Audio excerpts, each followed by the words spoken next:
So, Pastor Keion Henderson was criticized as he made the shade room for telling a woman to hush as the praise and worship service was going on because she was crying out too loudly. We're going to go to that video, and then we're going to get to the video with him and Tamron Hall where he doubles down as he responds to the critics.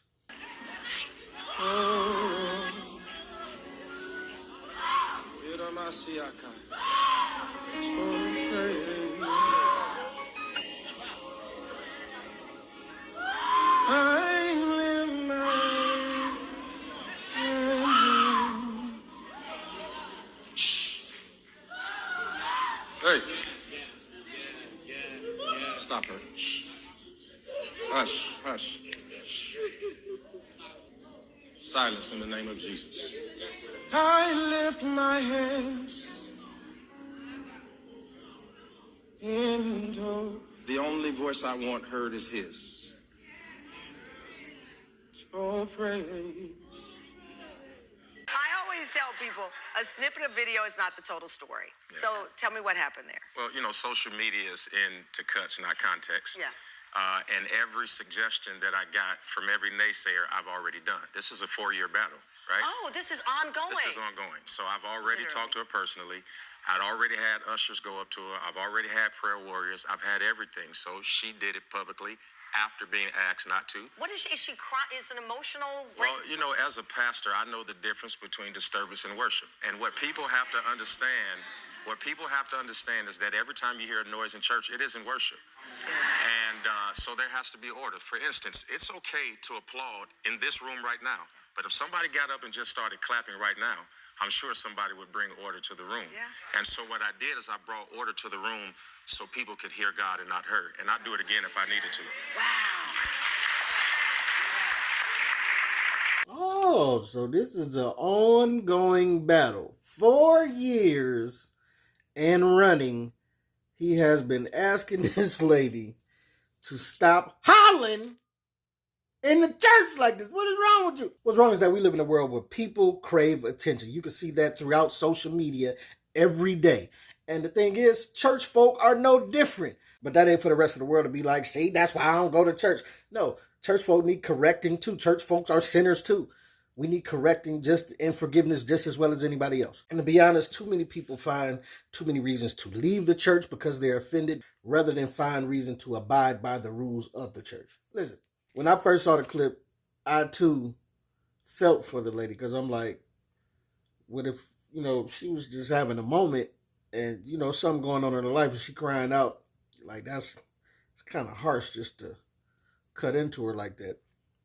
But I suspected, I kept it to myself, but I suspected that this probably wasn't the first time she did this as well, right? I had a little inkling because we know of these people in church. If you ever been to church, black church in particular, you know it's always some nurse, auntie, a deacon, choir director, grandma, you know what I'm saying? Somebody gonna lose their mind on Sunday morning. You know what I'm saying? We was there, they don't have the music playing, it's quiet, she gone.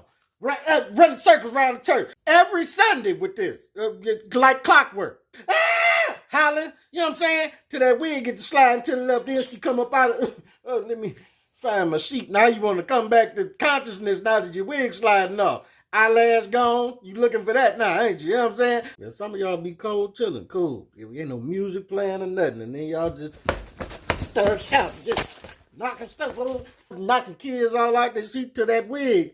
Start sliding off y'all head again. Then you come back to consciousness. Thank you. Some of y'all get tucked. We done thought y'all was asleep till you wake up. Thank you! Miss Johnson, I thought you was asleep now. I thought you was asleep. You just woke up and scared me. I thought you was passed out. I put the covers over you.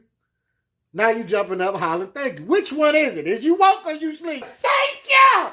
All right, okay.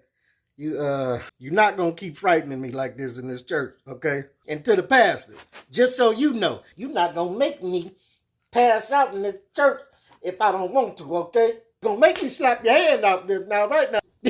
Y'all doing too much in here.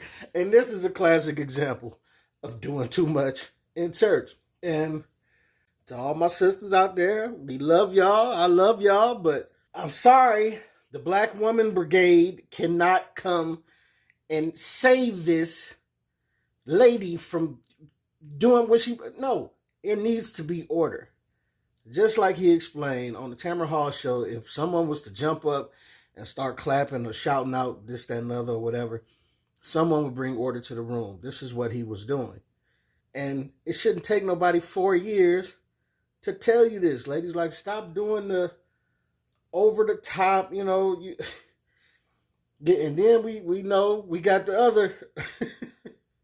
Well, nobody like to talk about y'all, but you got the alphabet tambourine beaters, let's say that do a lot in church.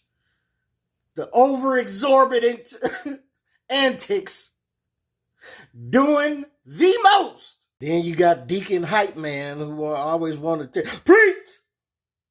All right now, brother, listen here. Deacon Hype Man, I don't need you to echo everything I'm saying. Please, brother, sit down, okay? Be quiet. And I'm just saying, y'all got to calm it down, man.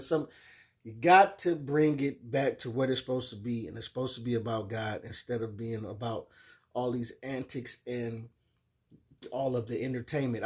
I'm really even sick of a lot of these pastors because they are so interested in the entertainment and the show of church that they didn't just totally got away from talking about anything that's in the Bible. They just really making up their own Bible at this point. And it's ridiculous. I mean, we've seen that with Jamal Bryant wanting to sell weed in church and why he got baby mamas all throughout the church. We've seen it with William Murphy, who is playing Meg Thee Stallion outside the church and playing swag surf inside the church. Like at this point, we're really just sick of y'all, man. Like, for real. So I applaud Pastor Keion for getting the atmosphere back in order. And hopefully she will stop clowning, as he has already asked her to stop doing this. 4 years running. Nobody should have to tell you 4 years running to stop doing this. Like, we know you faking the fake tongues y'all speaking in, and y'all just breaking out doing this. Whatever your thing is, okay? We understand this. It's become part of church. And we do understand that all of it is not fake. But y'all know who you are. And if you are faking, it needs to stop. This is your boy P. Camp. Let me know what you think, what you don't think. Get at your boy.